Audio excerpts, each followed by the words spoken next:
Recognizes the gentleman from Virginia. Mr. Speaker, I ask unanimous consent that all members may have 5 legislative days within which to revise and extend their remarks and include extraneous materials on H.R. 235 currently under consideration. Without objection. Mr. Speaker, I yield myself such time as I may consume. The gentleman is recognized. The clock is ticking down on a key law that protects Internet freedom. On October 1, 2015, a temporary moratorium on state taxation of Internet access will expire. In 1998, Congress temporarily banned state and local governments from newly taxing Internet access or placing multiple or discriminatory taxes on Internet commerce. With minor modifications, this ban was extended 5 times with enormous bipartisan support. The most recent extension passed in 2014. If the moratorium is not renewed, the potential tax burden on consumers will be substantial.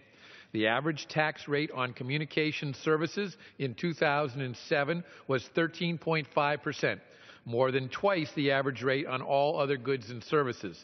The FCC's recent reclassification of the Internet as a telecom service emboldens states to apply these telecom taxes to Internet access immediately should ITFA lapse.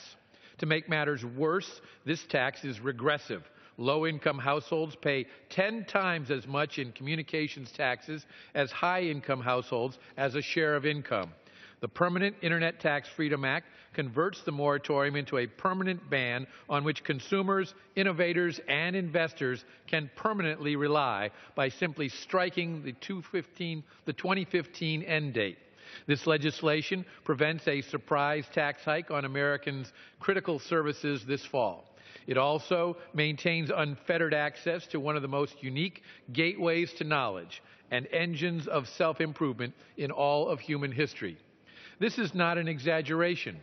2007 renewal of the moratorium, the Judiciary Committee heard testimony that more than 75% of the remarkable productivity growth that increased jobs and income between 1995 and 2007 was due to investment in telecommunications network technology and the information transported across them.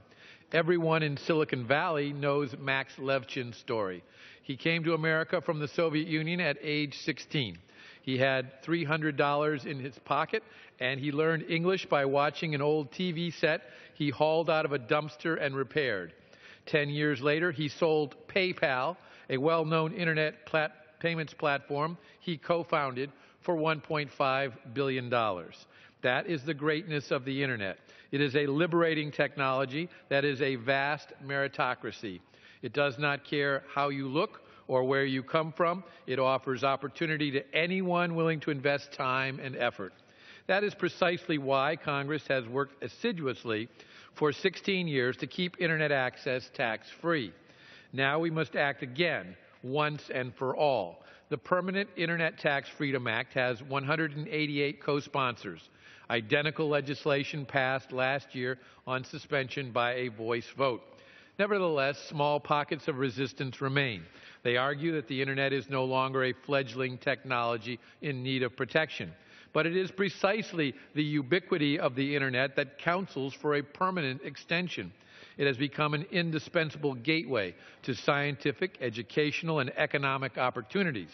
It is the platform that turned Max Levchin from an impoverished immigrant into a billionaire.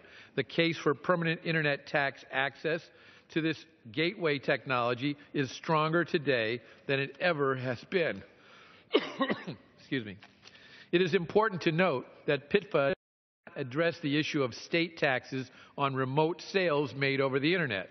It merely prevents Internet access taxes and unfair multiple or discriminatory taxes on e-commerce, whether inside the taxing state or without. That said, the committee is also eager to proceed with legislation that levels the playing field between traditional and online retailers without letting states tax and regulate beyond their borders. Productive discussions continue. I would like to specifically thank Ms. Eshoo, Mr. Shabbat, Subcommittee Chairman Marino, and Subcommittee Ranking Member Cohen for their work on and support of this legislation. This bipartisan legislation is about giving every American unfettered access to the Internet, which is the modern gateway to the American dream. I urge all of my colleagues to support it, and I reserve the balance of my time. The gentleman